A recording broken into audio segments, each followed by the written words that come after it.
minus 4 minutes.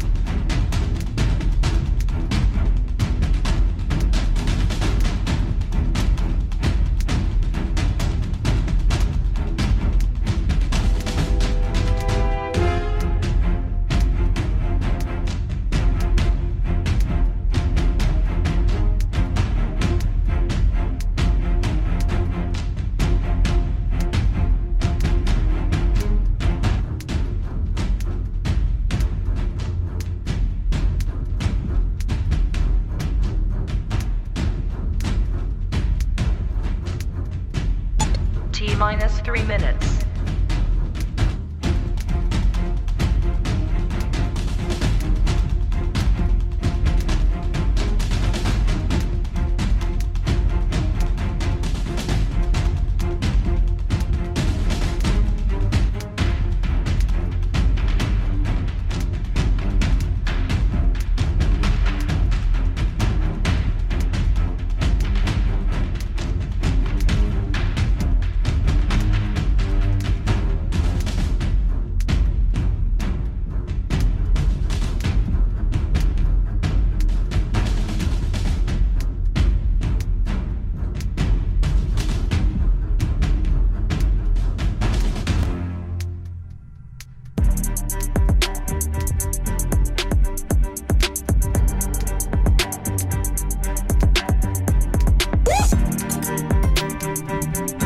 T minus 2 minutes.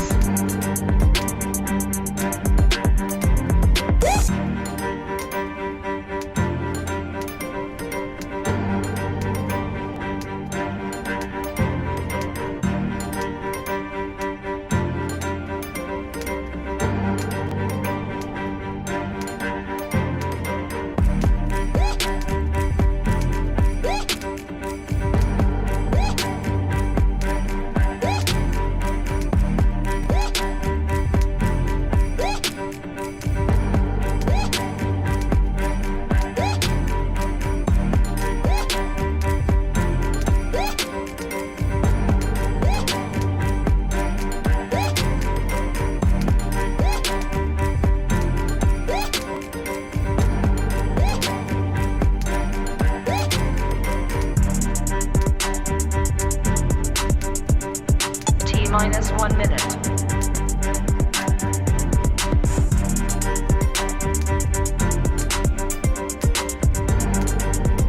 T minus 50 seconds.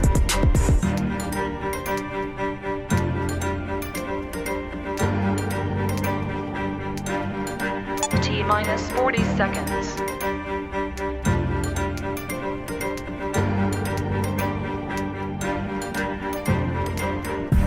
T minus 30 seconds.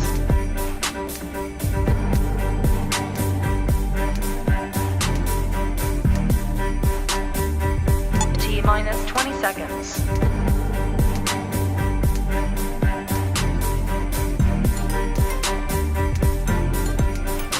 Ten, 9, 8, 7, 6, 5, 4, 3, 2, 1, 0.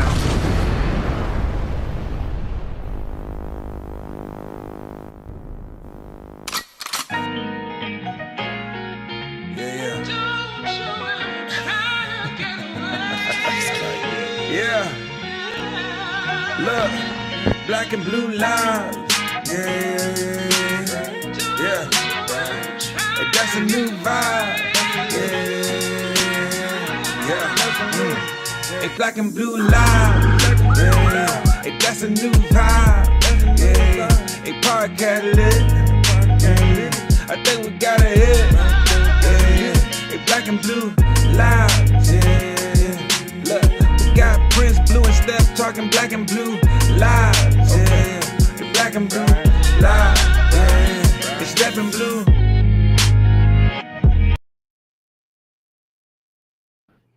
Hey, what is going on, everybody? What is up? It is the Black and Blue Lives podcast. I am one half of the dynamic duo, Prince Blue, and to my right, your left, or my left, your right, or whether you cockeyed it or whatever you situated, that's my homie Jay Steppe. And just to let you know, since this is our second episode, we are both retired police officers from the same police department, and we are just bringing you live talk, real talk about mental health issues, about police department issues, about policing our own, policing ourselves, and community engagement and everything else that is going on. So, but before I get into a lot more of that, I want to welcome my homie Step. What's going on, Step? What's up, brother? Not much, man. How you doing? Like always, man, just chilling. That's right. So, I've always been trying to figure out, like, how can we preface it, because we got people coming in, we got people that are new to the platform. So I'll just start with myself, and then I'll pass the rock to you, like Stockton, just describe ourselves a little bit until people can get things going. So again, my name is Prince Blue. I am a retired police officer with the Charlotte Mecklenburg Police Department, excuse me. I was a police officer for over a decade there.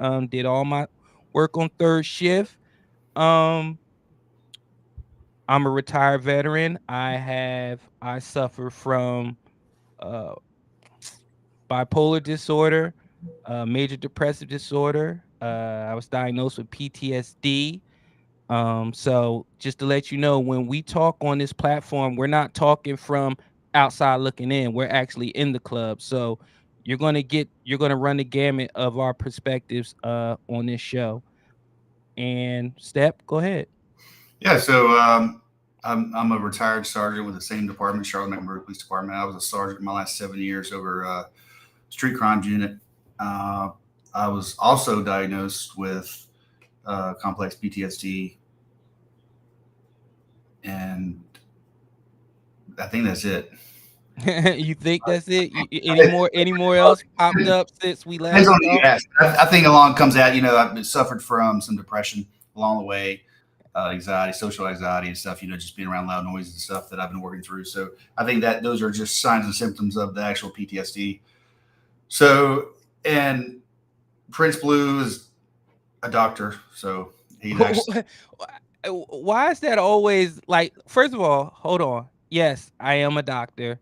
Uh, but why does that always have to come up? Like, I sometimes I don't it's even be awesome, thinking man. about this. You need to be, you don't introduce yourself as you're like, I'm Prince Blue. No, you're Dr. Prince Blue now. You earn the title. You have the degree. Maybe I'll get used to that. Makes me Maybe look better. It makes me look better being associated with a doctor. So it makes me look smart or something. Like you're taking the time to have me look like nah, that. that's not the case at all. Because what I have, do you know the best thing I've learned since becoming a doctor is that you don't know everything. The Absolutely. smartest thing you could do is not pretend that you know everything. 100%. And people are going to learn that going forward. Like I said, this is our second episode, so you're going to learn about us through everything. We're going to give you the real through our stories, through our testimonies, through our trials. When we interview guests, you're going to get a lot of it. So let's start off with this Step. This is a very important episode because both you and I we suffer from PTSD. And during my research was on the correlation of police work related stress and mental health disorders among police officers. And what I found out a lot of when I was doing my research was the anxiety and the depression was fine. A lot of police officers were willing to cop to the, pun intended, to the anxiety and depression. But when it came to PTSD, I had lower numbers than previous literature had presented. So I had to think to why that is. And just talking with officers and doing ride-alongs, they considered PTSD the gun taker, if you want to No. lack of better words. They say, hey, depression and anxiety, we all have those days, but you'll take my gun with PTSD. And they will. Absolutely. Yeah. I'm the perfect example. When I finally asked for help, said I was having problems. They, first thing they did was take my gun and take all my equipment. And the first and last thing the department did was do that. And then it just casted me out. Like, all right, well, you're a liability now because you said you had problems. So, and I wasn't a harm to anyone else or myself or suicidal or homicidal. I just like, hey, I'm having nightmares. I'm having problems. I'm having anxiety. I need help, and, a lot of people know this, but if they don't, you and I both, not only did we work together for a couple of years, but we were both involved in officer-involved shootings. So, which is very stressful, not only the shooting itself, but the aftermath of dealing with the stress. It took the DA over a year to clear me and my shooting. And there's a lot of stress involved in that. And you're kind of like, you're kind of watched during that time to make sure you don't do, what happens if you're involved in another shooting while another one's pending, and there's just a lot of stress involved in that departmentally. You know what I find funny, Step? You and I both was with the department long enough to when this was. Remember when we would have IA hearings? You can go in full uniform. Yeah.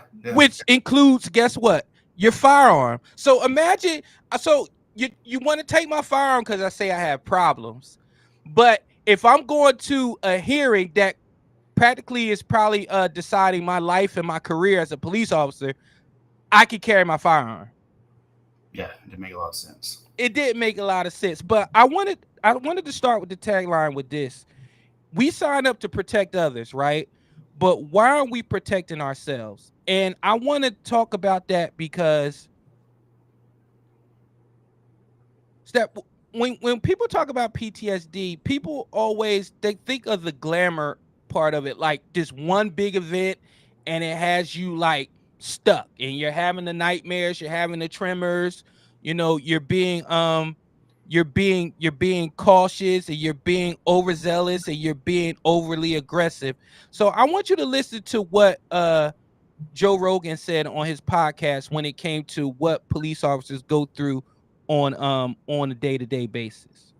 You can't imagine. I was just talking to my friend Bruce about this last night. He was a cop in Austin. We were talking about the amount of death that most police officers see and the stress that has on you. And what he was telling me is you take like a cop that has like 20 years in the job, what they see is probably 10x what the average soldier who's deployed sees. Because you're seeing murder all the time. You're seeing car accidents all the time, suicide all the time, domestic violence all the time. You're pulling people over. You never know if you're going to get shot. He goes, most of these guys are fucked up because they're just constantly seeing this stuff, constantly. Oh, yeah. I'd be at home. I'd hear somebody open a jar of Pringles and I'd fucking pull on them, Yeah, that's prominently ignored by most people who will never be police officers. And then that was one of the more offensive things about the George Floyd thing, all this defund the police shit, where people rose up and were saying defund the police, and I mean defund the police. And Kamala Harris was one of them. She was out there tweeting defund the police.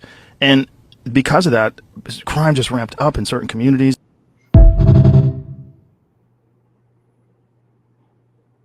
So, Step, when you hear something like that, because remember, after 9/11, man, police were rock stars. Remember, it was, man, it was, yeah.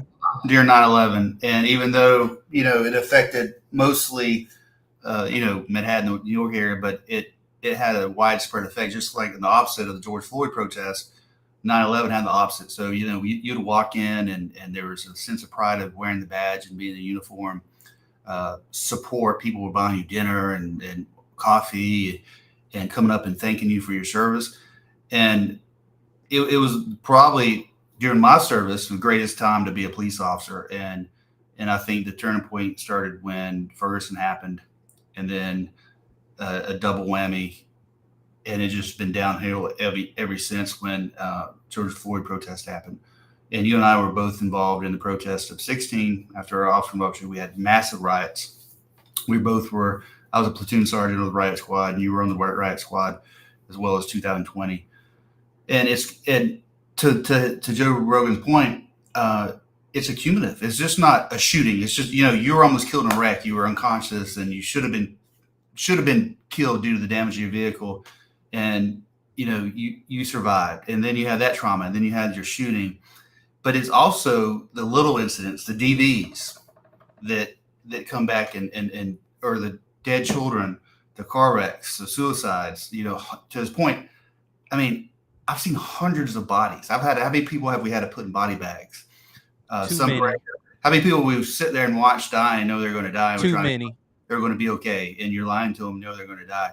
I mean, that takes a toll on your mental health, and there's some studies that reference that police officers in a decent sized city, say 40,000 people plus, and it didn't have to be that. It could be the small town too. They deal with stuff just not on the extent that the larger cities do, but after 5 years have a degree of diagnosable PTSD. So just think of Charlotte. We're supposed to have 2,000 officers around. They're a lot less. Dude, we're humping calls, man. I mean, sometimes I remember one time in Steel Creek, I was filling in for the shift sergeant. We had 3 overdose deaths in one shift. Not they didn't bring them back; they died. So you had 3 overdose deaths, but it wasn't uncommon to go to have a homicide, a couple of overdoses, fatality, car wreck, somebody hit by a car. I mean, just in a shift, and you really don't think about it. And I've articulated it before. It's kind of like the data on your telephone. You have a cell phone. Say that you got a surprise. Somebody gives you a cell phone, and you don't have an idea how much memories on that phone. If it's like a 56, whatever they are, 5, whatever. As far as memory, you start downloading apps, and the apps are equivalent to maybe the trauma or the violent incidents we deal with. And then at a certain point, you run out of room. And only then do you like, oh shit, which apps do I have to deal with? Then you have to go back and deal with the apps, which are the traumatic memories. And that's when you start having issues, and they kind of overwhelm you if you don't deal with them when they happen. But what's funny, Step? Because it wasn't the homicides, it wasn't the officer involved shootings that stuck with me the most. It was one call in particular where I was brand new, and I was riding with my training officer, I believe at the time, and we got a suspicious person call about a female walking up and down the street in the dark. So we get out with her, and we locate her, get out with her, and on the plaza at that time of night, there's only one thing that you're doing. And so she was a prostitute, but what hurt me the most about that call was she was 16. And I ran her name, and then come to find out she was reported as a missing person. She had a long laundry list. I call her mom. Her mom comes to the scene, and her mom tells me how she started hanging with the wrong guy, older guy. He got her hooked on crack cocaine, and he started pimping her out. And her mom has been through this with her for a long time, and she doesn't have the energy anymore. So I was like, ma'am, if you don't do anything, if you don't take her home with you, I'm going to have to arrest her.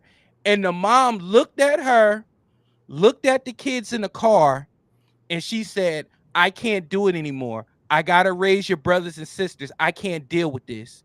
Y'all deal with it. And I had to put her in cuffs. And while I was putting her in cuffs, she was saying, Mom, no, please don't do this. And it was like, it broke me. Like I was really thinking that night when I went home, I was thinking, do I want to do this? Because she doesn't need jail. She needed help. But I had to do my job because the parents said, no, I can't leave her out here, and something worse happens to her. And then when I followed up with her, like, she was just broken. It was nothing left in her soul. And these are the type of calls that we go on day after day, night after night. And then when people talk about, they want to talk about how police don't really do anything. all they do is harass black people, all they do is this, all they do is that. That is not the truth. Mhm. What we're really doing is we're making sure everything is okay for you to sleep comfortable or for you to talk from your phone about what we don't do. Meanwhile, it's prostitution right outside your house. Do you know that? No, because I had to take that person to jail before you woke up in the morning. Yeah, and that, to your point, we're we're expected to be social workers. We're expected, and sometimes if it's one of the hardest things to do is to go to someone's house, knock on the door, and say, "Hey, but your son, your daughter, your husband, your wife have been killed in a wreck or shooting or something," and the scream, the stuff like that that lives with you. That's really hard to do, and it's not like you said. I've been involved in multiple shootings, uh, all kinds of crazy things, and though it's intense, it's my turning point was there was a PI wreck, which is personal injury wreck on Nation Ford Road. This was probably 2019, early 2020, and it wasn't life threatening. But there was a young black girl who was probably like 9 or 10, and she was a beautiful girl, and her arm was broken. She had a fracture where her arm. I mean, it was like broken. She was hurt real bad, and she was crying. And for some reason, I've been to hundreds of those, right?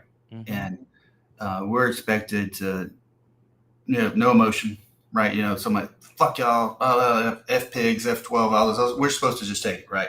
Mm-hmm. So all those years is just abuse, or we see the worst things. We're supposed to be professional. We're not supposed to, oh my God, look at that. Oh my gosh, look at the brain. You have to internalize all this and deal with it yourself. And then for whatever reason, I remember it broke my heart to see her in pain and crying. And I went back to my car and I got teary-eyed and I almost wept, thinking, and it wouldn't, just like yours, it wasn't just that, it go into that incident, because we've been to hundreds of those. You got to do it, but at a certain point, it clicks. And it just takes something as a common call that, we might go to 5 of those a day, but for whatever reason, that one had a huge impact on me and it broke my heart. And I just felt so much sadness and compassion, and just to see her in pain. And how many people we've seen in pain? A lot, and it, including our own, Not that it doesn't bother you, mm-hmm. but you don't think about it. You deal with it and you go to the next call, and you put it in the file cabinet, throw it in the closet, and go to the next one. You don't want to, it's like dirty clothes. You come home and just throw them in the dirt. You don't want to deal with it. But at a certain point, you have to deal with it, and then it's just overwhelming. Yeah, and the funny thing about it is that not one of us look at your call. Your call was a young girl, 9 years old with a fracture, and mine was a young prostitute that got arrested. It wasn't the shootings, it wasn't the SWAT kick-ins, it wasn't the hostage situations. It was little things like that, but it was accumulating incidents that finally you're like, I can't do it. I'm overloaded right now. The new things to say now, overstimulated. Well, police officers are overstimulated every day, every single day. And then on top of that, we got to hear F us, you ain't nothing, you tap dancing for the white man, or you just harassing black people, you don't care about us. And then when you have your own departments don't even stand up for you because they're worried about the perception. Yeah. And we're going to get into some of these videos after our break, but you can see where the departments are really failing these officers, and society is failing these officers, and officers are failing themselves. If it was a pie, if I had a pie that was 100%, honestly, I would give 50%. I would split the pie between society and the departments, and then I will put the other 50% on ourselves, because we have some power and some say into how things are going, and I don't think we're exercising it enough for a variety of reasons. I totally agree. Yeah. So we're going to be right back after this commercial, and then we're going to get into y'all favorite thing that I heard your comments. You like the breakdowns of videos, and we'll be right back after this first message.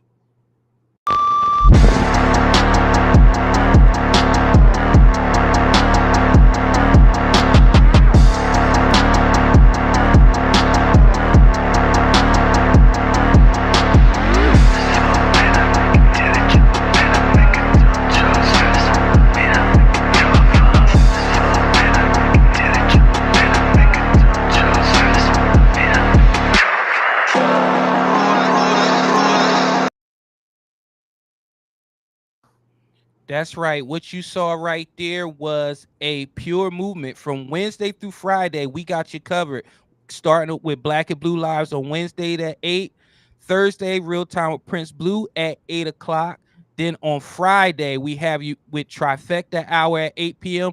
And then Mondays, Wednesdays, and Fridays, we have the AJ's Rant Experience. So All great shows. for people to complain that there's not enough content out there, they have to keep watching the same thing. You don't, because I literally just told you Monday, Wednesday, and Friday.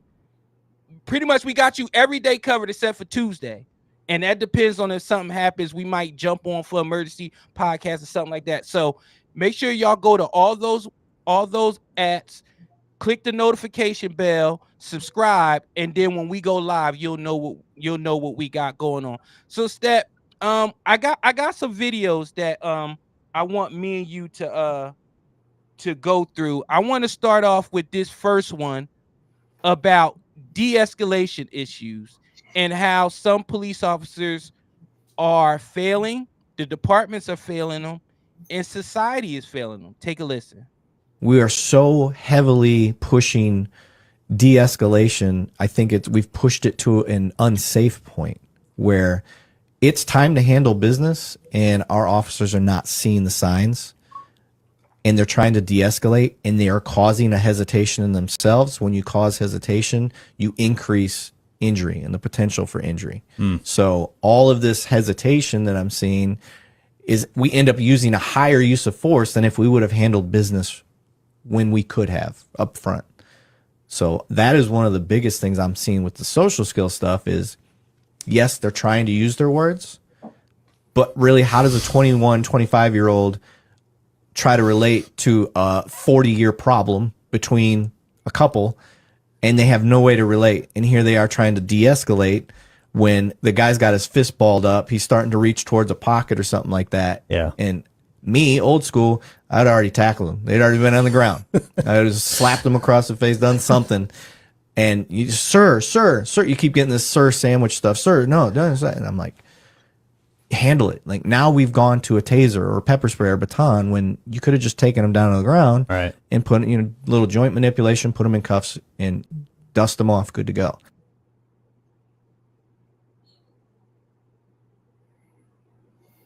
All right. Shout out to that creator for that video about de-escalation. So, Step, what did you gain from that video? Do you agree, disagree, or what do you 100%. think? And you and I have talked about this before on our other podcast over the last couple of years. Remember when it was ask, tell, make? That was how we did it. So hey, sir, stand up. You're under arrest. I'm not going to jail. Okay, I'm not asking you. I'm telling you, stand your ass up. You're going to jail. No, I'm not going. What do you do? Hands on, grab them, press them on the ground, take them to handcuffs, right? So now it's ask, and you get compliance. And I've seen one of the best websites on YouTube for use of force videos is Police Activity. So they have almost every officer involved shooting that's released at BWC. And so I've noticed time and time again where officers aren't using the correct level of force to begin with. Hey, buddies, stand up. You're under arrest. No, I'm not going to jail. And they try to. They don't grab them. They don't do anything. They try to talk them into handcuffs, which if someone's going to resist, that's not going to work. And then what happens is if they're, say, for instance, I watched one where they're inside a house. Well, instead of grabbing the dude, there's like 4 officers there and taking them, wrestling with them, taking them to custody. They're trying to talk them into handcuffs. They let the guy wander out through the house. Well, he ends up going to the kitchen and get a knife, and they're still following around. Sir, will you please just do what we're telling you? And the guy's not complying. and the guy and they end up shooting, killing him. I'm like, are you freaking kidding me, dude? Like, to grab the dude, wrestle with him, but they're not being trained. Ask tell, make anymore. They're being trained that everything revolves around perception, and they're thinking, well, what if I grab him, or we go to the ground and it didn't look good, or we curse, or I mean, they have 10,000 things going in their mind, worried about getting in trouble, even though if they know, hey, I'm within the law and I'm within policy, it doesn't matter anymore. So, and then as a result of that, not only officers are getting hurt and killed, but also civilians, good guys, bad guys, whoever, are getting hurt and killed that they don't need to be to that extent. So it's you can't go out here and play games. So where we worked,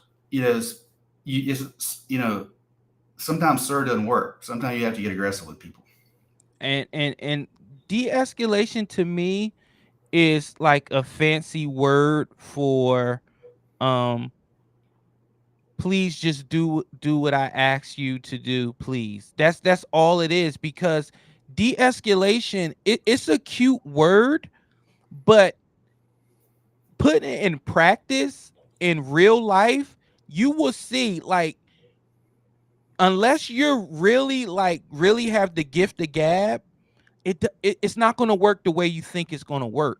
So when people go out here and they talking about I talked him down, or I talked him into cuffs, or you probably going to get one person that's going to say, hey, you see how that officer, that's how you get people in compliance without putting hands on stuff like that. That's somebody that's not in that situation. Yeah. We cannot afford as police officers to be out here getting hurt or ended up using more force than possible because we didn't use the correct amount of force the first time. Like, and we're going to get into this next video about we just need to, it's just how can you de-escalate anything when people aren't, and I'm gonna say this and you're gonna get mad, people aren't afraid of the police anymore. No. And this is my thing. I'm not talking about like Billy Badass, Boogeyman, or whatever. I'm talking a healthy amount of fear where it's like, hey, police is it's a job of authority, it's a job of purpose, and if a police officer is telling us to do something, then to do it. But Dr. Prince, what if they're violating my rights? I tell you what, who's arguing George Floyd's rights right now? Pick any officer involved incident that the person is no longer here. Who's arguing their rights right now? The general public, the family, the shyster advocates. That's why I'm saying a dead man tells no tales. Live to tell your story. If you're being violated, get it done. And then, hey, this is what happened. Follow up your report. If you report on an officer, follow up on the report. You follow up on everything else. So I mean, I don't know what it is to do. You can't tell me de-escalate. And again, how can you de-escalate? How can de-escalation tactics work in this right here? Check out this video. What the fuck is wrong with you, bro? You a little bitch. You a old bitch with a gun in your hand, bitch ass nigga. Yeah. Yeah. You never about that. You never about that. No, you a bitch. No, you a bitch. Yeah, it's unopened bottle. What you gonna do? I just came from the store. It's unopened. Yeah. No, you bitch, nigga. What you want, bro? Bitch ass. Say something. Do something. Fuck out of here, nigga. You say you're a bitch. Take that shit and keep it walking. You a bitch. You a whole bitch, nigga.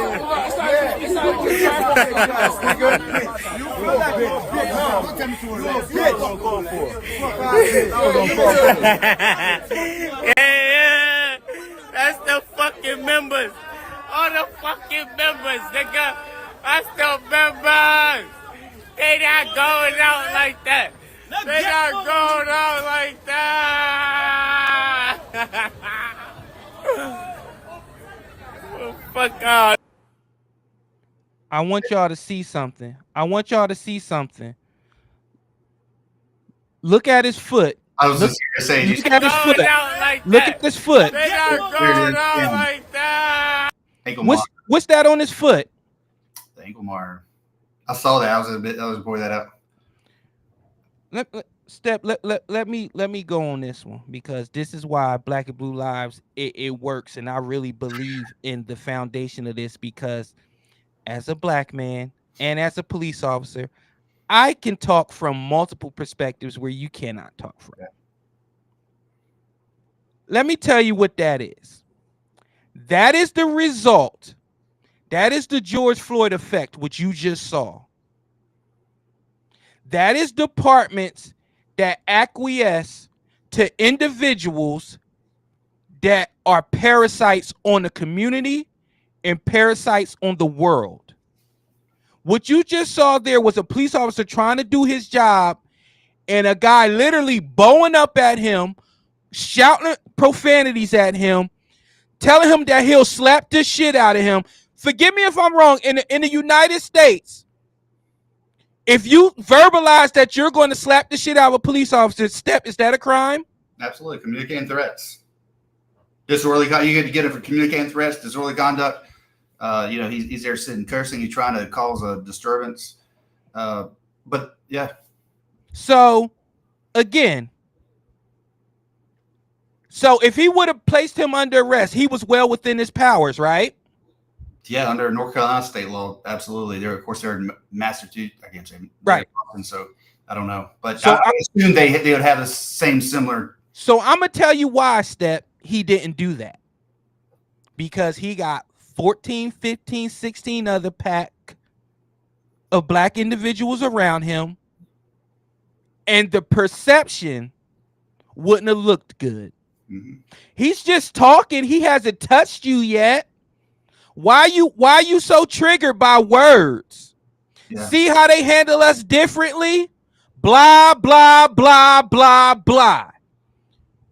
What I'm telling you is, and this was probably going through his mind. He was saying, I can arrest him, but then it turns into a big fiasco. And then people are going to say, was it really worth it? Because he was saying something to you. Yeah. And that, I'll tell you what, that that would have not have happened even like 10 years ago. Or I don't know. I don't want to. No, Steppe. No, this is our show. Say it. Yeah. It would not have happened. Broke that MFer off. And then, I mean, I don't, if it takes remember Cardacy? Yeah, of course. So I love Cardacy. I remember one time, and it was, I was on second shift or something, but we had an issue similar to that. And one of the officers was like, hey, it just wasn't worth it. Yeah, I could have arrested him, but I didn't want to cause a riot, basically, a group of people. And Cardacy was like, you see this right here? Read it. We're the mother freaking police. If we have to call every officer in the city to this point to arrest that guy, we're on our way. We're on our way. So, but because what you can't let happen is you have no street cred on that block. And everybody sees you going to try you now as an officer. So it actually puts you at risk. There's all this training, and it looks bad. But people don't realize. So sometimes de-escalation is me being aggressive, right? If for instance, someone's got a weapon, say a stick or something, and I'm like, hey, sir, will you please put it down? And they're not doing it. I guarantee you, hey, you better drop that fucking stick or I'm gonna shoot you in your fucking head. They're like, oh shit, this guy's serious, right? So, but it sounds really, the perception's not good because it sounds really aggressive and really bad.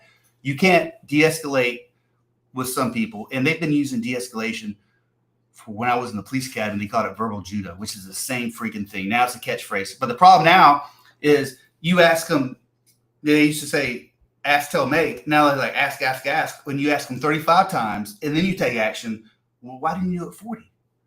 Then you ask, or why didn't you do it? If you do it 40, why didn't you do it? There's right. You're not going to please everybody. And this is my thing. I want you to, you know what's the sad part about that whole video that we just watched is you could tell he was uncomfortable. And my brother in blue, you went to school for 6 months, and then you trained more for 3 months, and then you probably was on probation for another year to get to this point, to where you need to have the confidence in your job and in your abilities and the people around you that if you have to handle business, then so the hell be it. Now you're in a situation, like you said, when you go to that block again, they have no respect for you. And let me give you an example. Go ahead. So I've seen that happen before, and officers say, hey, it's not worth it, let's just leave. Okay. And then the same officers show up a fight crowd or ADW, or something going on. They get there, and it almost encourages the people they're not going to listen to, right? Oh, no, I can get street cred. Watch this. And so it's an escalation, because now you have to go above and beyond and use more force than you rarely have to use, like we were talking about, to get control. Where if you call them out, and sometimes it doesn't look professional, but if you're in that situation and he's saying this stuff, sometimes you have to hey, I'm the wrong. My mom's to hate me for using MFer. Mom, you're the wrong MFer. Like, you're going to do, you got to take care of business, because I've been on the opposite side where you take care of business and then you show up and there's something that could get out of control, but they say, hey, he's the wrong one. We're not going to mess with him. Right. So you de-escalated it by taking care of business the first time. And then you don't have to use a high level force. They're like, hey, no, me and my guys, they're like, hey, they're the wrong ones. Don't mess with them. And I'm not saying be heavy-handed or use excessive force. Just we're allowed to use force. We're allowed to take people to jail. We're allowed to use our tools on our belt. We're allowed to call for backup. We're allowed to do things. And some things that, even though it's petty and people look outside looking in, well, yeah, it's just own containers. It's just him saying, just walk away. There's more in stake than just walking away. If that makes sense. No, it makes perfect sense. And I for the people in the black community, when you see a video like that and then somebody ends up on a t-shirt, you're going to have to dig in the crates to like their 6th grade graduation photo to show how they were a sweet person, when we literally got him in 4K calling a police officer a bitch and saying that he will assault a police officer and walking towards the police officer, his gun side. What do we do? What? I'm so glad I'm not doing it anymore, because I probably wouldn't have lasted. I'm where I need to be right now. I did it physically. Now I'm going to do it mentally and academically, because I cannot do that. I can't do what that is. That's not policing. That is perception. That is the new touchy-feely law enforcement. That is the community engagement. Don't put us on the news policing, and I can't do that. I can't do that, Steppe. I'm sorry. No. I can tell you now, I wouldn't have handled that perceptionally well, to be honest with you. But I would have stayed within policy and law. I know what I can and can't do. That's what's important to know, to whatever your profession is, know what the statutory laws are, your department policy, case law, you know what you can and can't do. And you can't do that. Is a perfect example. I'm glad you played that video of what not to do.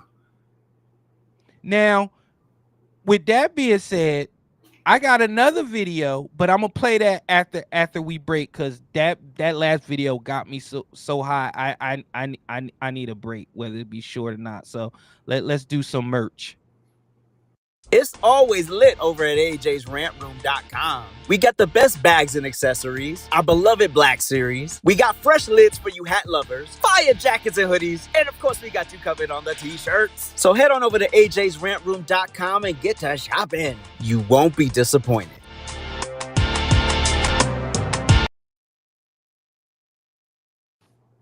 All right, now this next one is when we do engage, and I used to tell people this all the time, Steppe. Remember, I used to tell you this. The reason why I did all my 10 years on third shift, 10 10-hour shifts, 8-hour shifts, 12-hour shifts. I just love the night. Why? Because those who don't know me, my favorite superhero is Batman.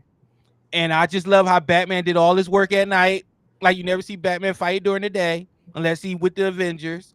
But he did all his damage at night. And I used to love fighting at night. But the one thing I used to always tell myself is, when nothing worked on Batman's belt, he had 157 different martial arts or different other things that he can go to. This is what happens when people think they're Batman and they think that their things are supposed to work. Their utility belt is supposed to work every single time. Let's take a look. Yeah, put your stuff down. You're not putting no handcuffs on me, man. No, don't do this. You're not putting Hey, no hands on me. pick it up. No, don't. Go. You want to go? Get down. Get down. Taser deployed. Taser deployed. Get down. Now back up. Back up. Get the back. Back up. 1033. 1033. Hey, let me go. What's wrong with you, man? You want to go? Why did you shoot me, man? Get down. Get down, Tim. I tell me I stay here. If I stay here, then why did the Code police 3 cover arrest now. me? I'm not breaking the thing, right? Don't grab it.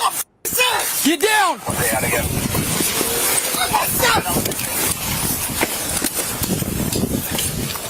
Get down, Tim. Get on the ground. Hands off me. Get out, Tim.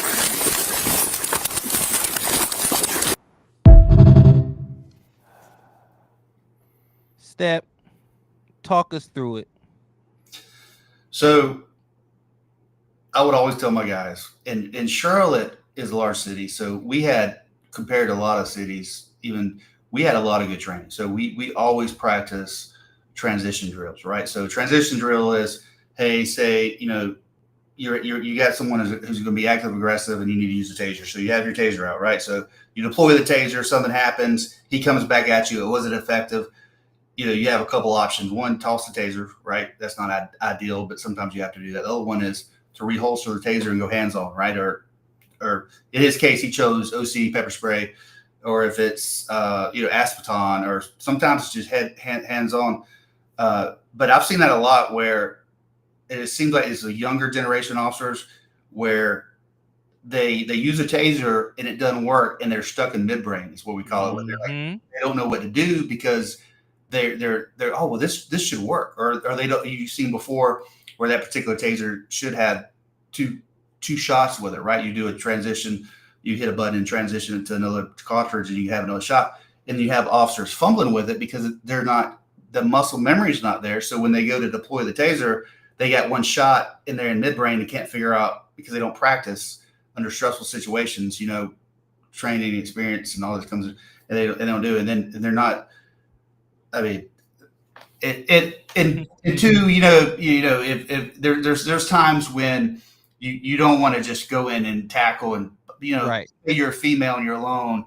There's two suspects, or a suspect is bigger than you. You want to create that time and distance, wait for the backup, keep eyes on, and do stuff. But you can't have the over reliance. And I've tased maybe 25 people. So there's nothing more satisfying as someone who wants to hurt you and you tase them. But out of the 25 times I deployed the taser, I mean, this is my fingers crooked.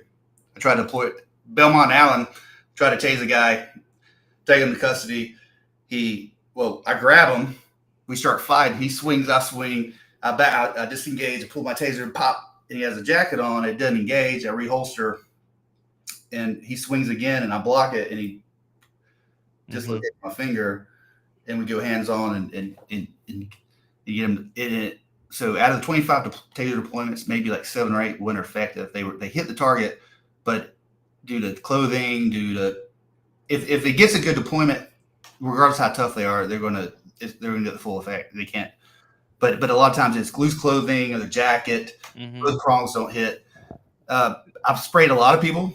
I don't know, that's satisfying too. I probably sprayed 30 people in my career, not counting crowds and riots and stuff. But But the problem with that is blowback, and then you go hands on, and you get contaminated. So if you spray a dude and But hands on, you're gonna feel it too. But Step, real quick, Brian asked a good question. Can a taser ignite pepper spray? So most departments who carry taser now, they don't use oil-based pepper spray. They used to, and what they found is a taser deployment can ignite, and it's happened before. Someone who's been sprayed or have even gasoline on them, and the gasoline could still be ignited by the taser, sparks. But the pepper spray, all these departments changed from the oil-based OC spray, pepper spray, is the same thing, to I guess it would be water. If it's water-based, I don't know what the other base would be. Yeah. Non-flammable. So I used to say Capri Sun, but yeah. So you can spray it and the taser no effect. But could you imagine? Like, it has happened. I've seen the videos. It is terrible. They spray somebody, and and then they end up tasing them. He goes up in flames. I'm like, holy crap, man! Could you imagine? yeah. I mean, yeah. So let's say I get out with somebody, and let's say her name is Inked. Let's say I get out with a suspect, and her name is Inked. She's probably she's all tatted up. All tatted up. And she's an abnormally tall woman, right? And I'm 5'9", she's 6'3", and I tase her, it doesn't work. Then I spray her, it doesn't work, and then I'm sitting there and I got this big Sasquatch facing me. Like, why does midbrain happen? What do you think in training happens where you see these officers are in midbrain once their stuff don't work? Is it the whole index thing? For people don't know, when you're doing a drill and the instructors want you to stop, they'll say index and you stop. Well, we know in real life, Step, there is no index. So do you think that is causing a lot of the midbrain on these people? I think what's important in training is to have, you don't go off and goof. I mean, we goof off and have fun in training, but once your time's up to train, you have to take it seriously. And, so our transition training, we might get once a year, right? So you have to go above and beyond that and at home. And I'm one of those yahoos that would go home and transition from, my taser to gun, gun to taser to hand, and it's that muscle memory and repetition that when something happens, like when I was in my shooting, I had 3 reloads. I shot standing prone, on my back, on my kneeling. Everything was muscle memory. It was training, right? So everything, I don't, do it because we've trained so much that when it happens, it just happens. And if you don't have the right training, I've talked to people who have departments that's never been to training, right? So if you don't have that intense, realistic training, then when something happens and you don't do it on your own, you're going to be lost, right? So can I also tell you, Step, what it is? Also, a lot of police officers now, they can't fight. They just can't fight. Like, they've never been in a fight in their life. And now they're fresh out of school, and they've seen Law and Order, and they've seen all these other cop dramas, and they're like, hey, I could do that. And then you're getting out here, punches hurt, kicks hurt, people being all up in your face and asking you what you gonna do about it. That's real. And I don't believe these officers know how to fight, and they're not prepared. I believe that you could give them all the training in the world, but if it's something in here that's just not allowing them to engage, like that officer, he was saying you want to go, but his radio was flopping all over the place. You could see he didn't know what to do. He was just pushing the guy away. The guy was powering up. Clearly he was on something or having an episode, and the guy was just sitting there, and he didn't really engage until his partner came from behind and tackled him. Then that's when he really started getting. And then it's get on the ground. You can hear the training. Get on the ground. Get on the ground. Like, and 2 things. Go ahead. Point out real quick is, and I've seen a decline in this. One is training. Remember, even when we went to police academy, you're yelling at they want to put you under stress. The same thing in the military, right? If they yell at you, they do this stuff. It's not just to be an asshole. It's to simulate stress. They want to see how you react under stressful situations. So they create stressful situations in training to see how you react, right? So they've taken away, not only from the military, but a lot of police organizations, including Charlotte. You hear these horror stories where They used to, you mess up, they make you do push-ups. They can't do that anymore. So they can't yell at the cadets. They can't do all this stuff that they did. So there's no stressful situations to simulate real life situations. Exactly. So that's number one problem, and number two is a mindset. Just like if you're a soldier of the military, right, in a combat role, or a police officer or the SWAT team, you have to have the mindset to do that job. You can't just be like, oh, this would be a cool job, let me go, and then like, holy shit, what the heck, and then you're in chaos and you don't know what to do because you don't have the mindset, you don't have the training, you don't have the experience, you never experienced the stress like that before. So I think those are two possible answers, and you have to take this shit seriously. I'm not even gonna lie to you, Step. When I be seeing the videos of the new recruits and see them, I'll be looking at them and I just be like, they ain't gonna last. No. You can like, and I hate to be that way, but it was just like when you used to come on the scene, as what the kids say, you had aura, you had presence, you were put together, you were fit, you were physically fit, you were good. Now I wasn't physically fit, but I was still big as shit. So whenever I would come on the scene, like I remember one time this guy was going off. He was going off on people, and I literally all I did was show up, get out of my car, and dude just turned and looked at me, and he said, "I'll beat his big ass too. Would you want some?" And I was like, "I just got here. Like I'm a teddy bear. Like, why are you mad at me?" But you gotta have some type of presence about yourself. That's why they used to always stress little things like don't have stains on your uniform, don't look raggedy, be clean, be pressed, be in some type of physical condition. And if they do try you, make sure they won't try anybody ever again. But it seems like we don't have that anymore. It seems like people they're really good at testing. They're really good at getting through the testing and doing the stuff to the state standards, but to real life standards, you're not going to know how good of a police officer you are until you're in it. Yeah. And the problem is we're finding out too late that these people aren't in it. They aren't mentally tough. They don't have the mental capacity for it. And you can't fire them. You can't let them go because you need them. You figure a body is a body, but if they're out here doing substandard work, we're on the hamster wheel. We're stuck. No, you're exactly right. All right. So we'll be back with our last video, and this was going to be a doozy. I got sent this video by like 5 different people. So we're going to do another commercial, and we're going to come back, and we're going to close out the show with this doozy of a video.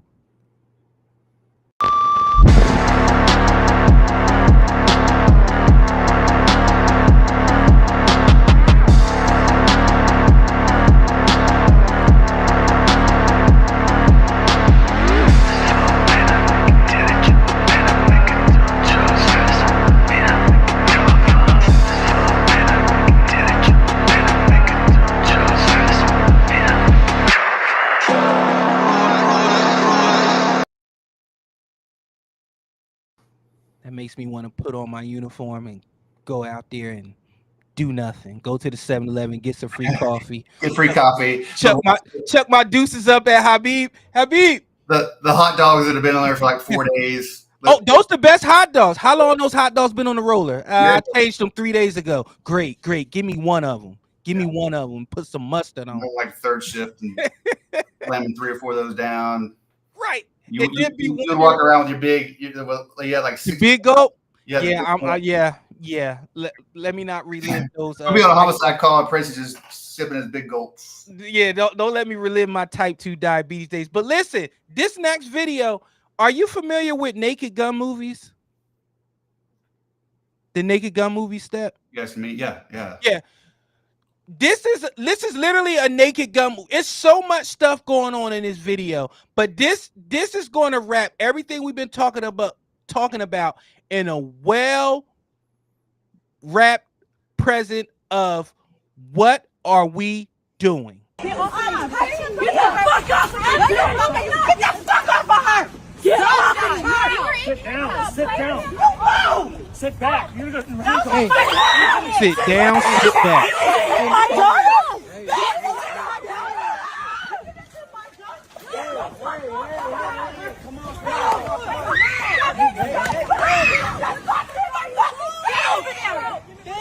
Did you see her just kick that police officer while the police officer was down? Yeah. Okay. Just want to make sure. Get on the ground.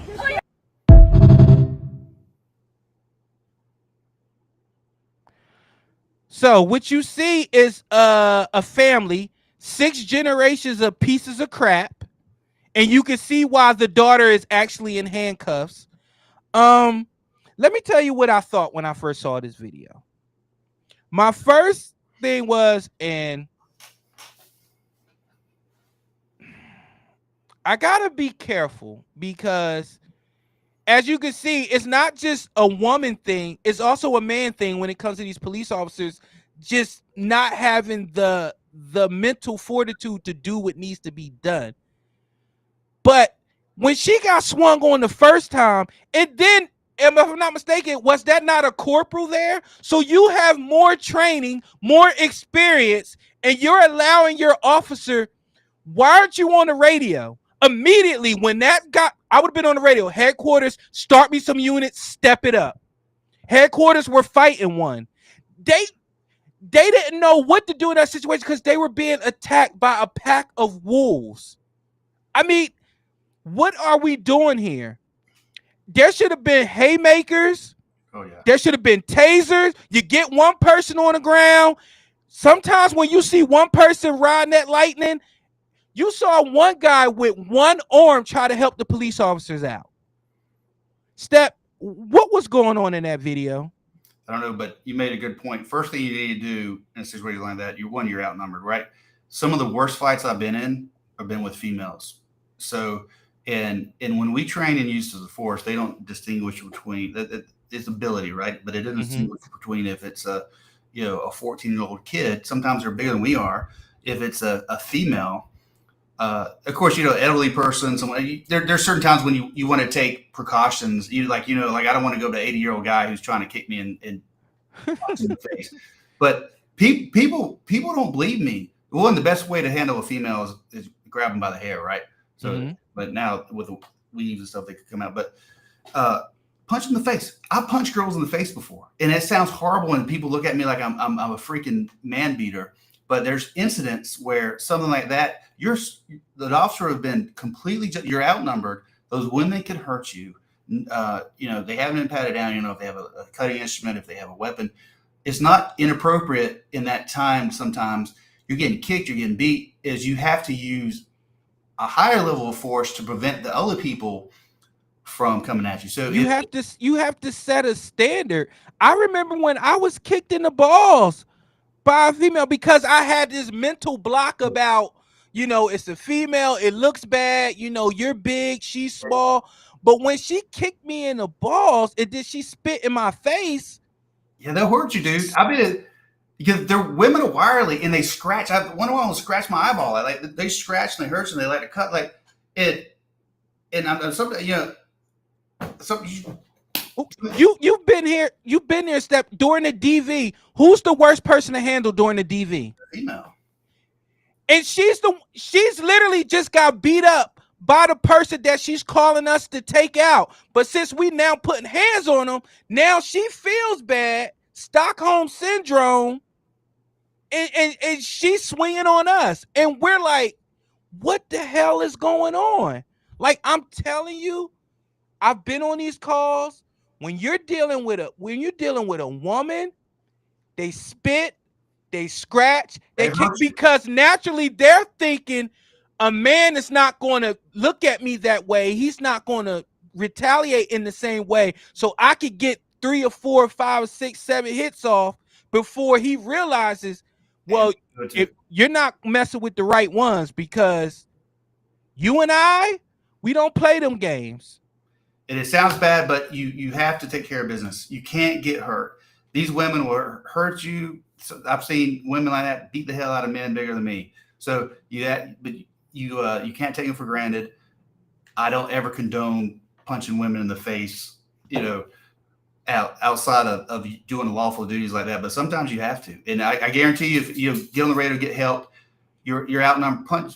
If you punch one in the face, I guarantee the other ones would have thought twice. That video was beyond awful. Like And again, police aren't feared anymore, and we're not doing what we need to do. I always used to tell people this. I promise you, you may get a hit off, and you and your friends may get a hit off, but I promise you, no gang is bigger than my gang. I get on this radio, it's a wrap. I have a helicopter, 10 K9s, and 500 officers in 5 minutes. Step, you remember, it's nothing that gives you goosebumps more than when you call out for your homies and you hear those blue lights and sirens and you hear them. And let me tell you something about police. I'm gonna let y'all in on something. When police hear "Step It Up," they're going through multiple scenarios in their head and they're itching to get there. And what the best thing for you to do when you're dealing with police officers is you want them to get back on the radio and say, "Headquarters, slow it down. We got them detained." Because if you don't say that when they get there, it's Polyester City, baby, or whatever they wear. 511 City, the 511 gang, the polyester gang. 9% cotton, 10% polyester. I don't know, but it's a wrap. And as police, we gotta do what we gotta do. And I get it. Mortgage, oh man, I'm gonna be on desk duty, blah blah blah. You want to be on desk duty or you want to be in a coffin? Which one? If you can't go play patty cake with if it's a female, if it's a 14-year-old kid or this stuff, because they will hurt you if you just go. So if you go hands on, you have to go. And who said in that incident, it's not the police escalating it. You can't blame the police if they have to use because the only way to win is I have to use more force and a greater amount of force than they're using against me. I'm outnumbered. So it's not like I'm escalating it. At that point, I'm trying to arrest somebody. I'm defending myself. You're attacking, kicking, punching, spitting, scratching me. It's on you. If you do that and you get punched in the face or tased or peppered, that's on you. That's not the officer's fault. It would have been excessive if he pulls his gun and shoot him. That I wouldn't. That's totally not what we're talking about. But you have to take care of business. And I guarantee you, I've seen it before. An officer shows up, takes care of business, and everybody else is like, "Oh shit, I don't want that to happen to me." They'll stay over there and run their mouth, but they're not trying to hurt me, get my gun, scratch me, punch me, and do everything else. It's just, and I one day maybe I'll find a video where it's textbook the way it's done, and we could come in here and we could say bravo. But these videos we played today, this is and tying it up to a bow. Now this is where the PTSD comes in.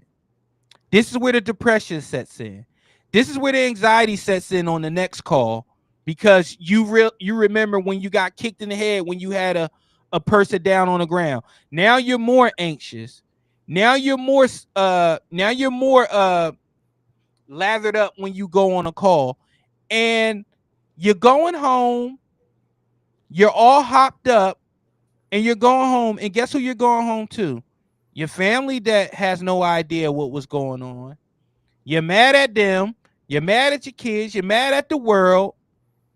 You think you can't do nothing right. And guess who else is giving you a hard time? Your co-workers, your fellow brothers and sisters, because they're like, what in the world? When they look at the body cam footage, they're like, what were you doing? Why are you here? I don't want you on a call with me ever. And think about that. Those videos we watched, that could be one shift. That's not like once in a career thing. I mean, that's like one shift in the hood, or one shift in the trailer park, or one shift in the high crime area.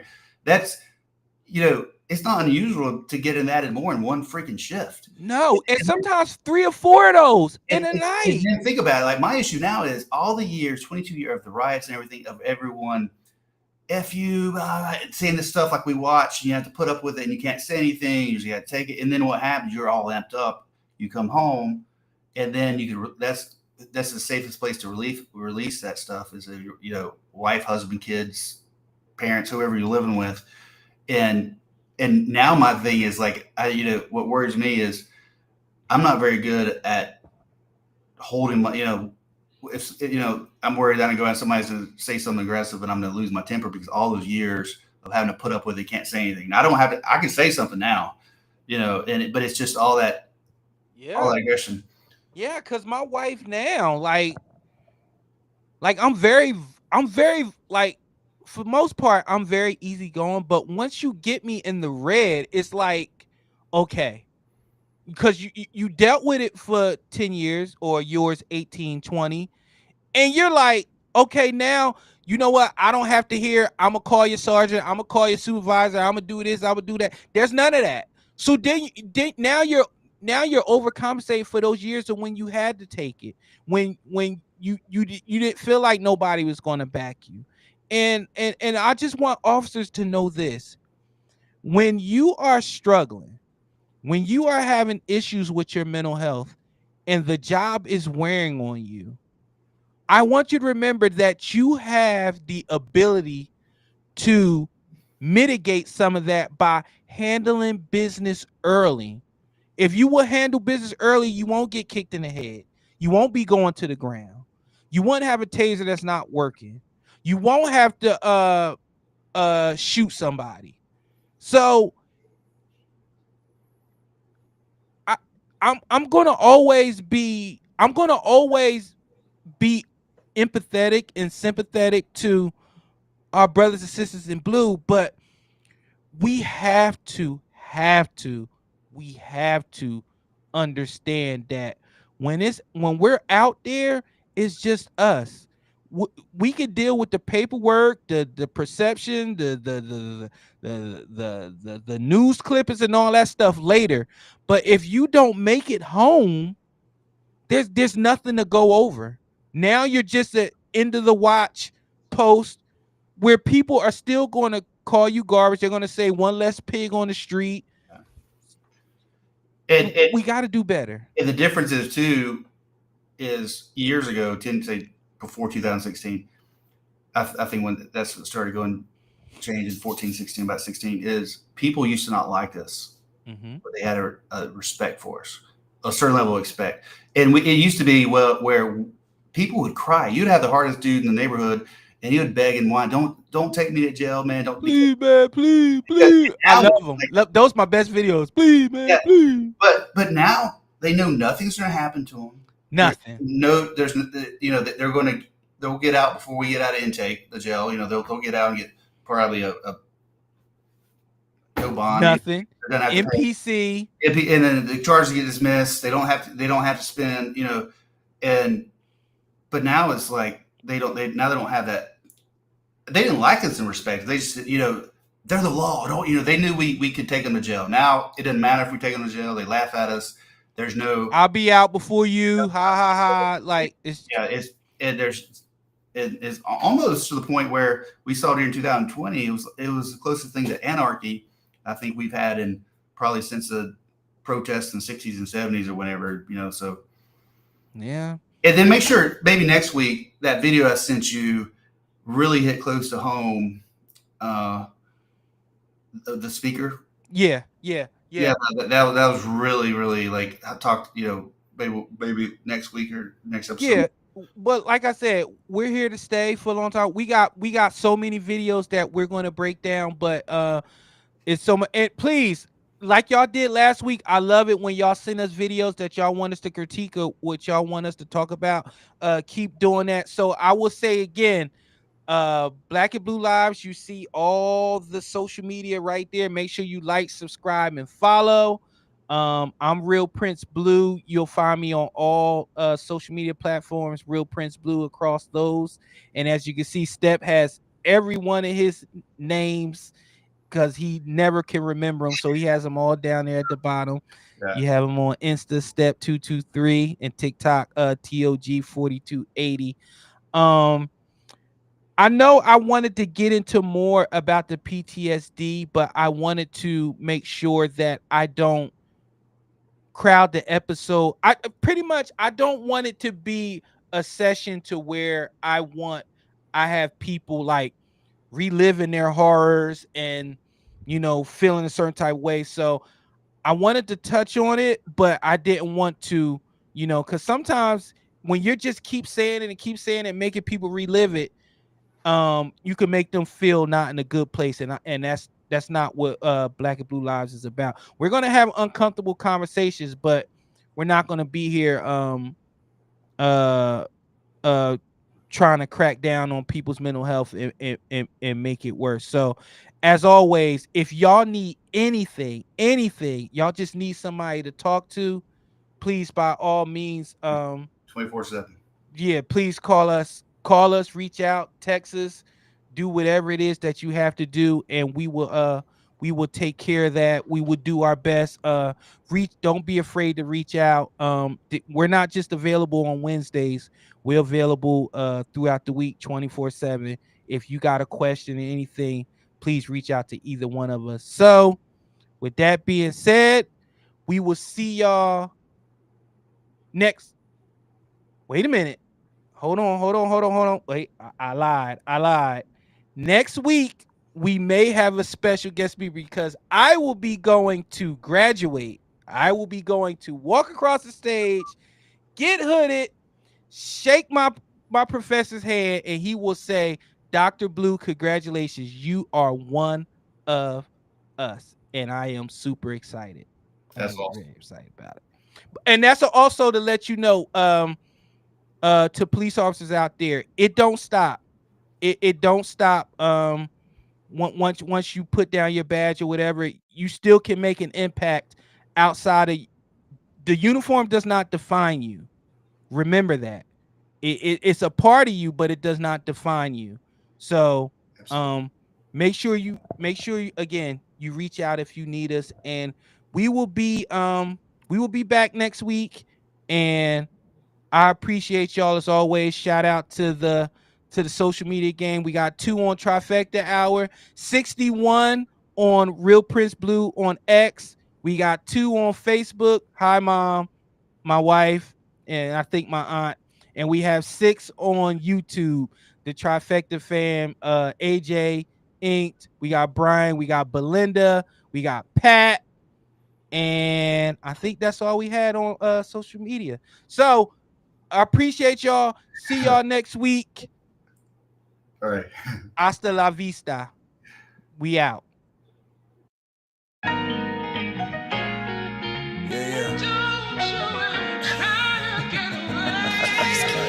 Yeah. Look, black and blue.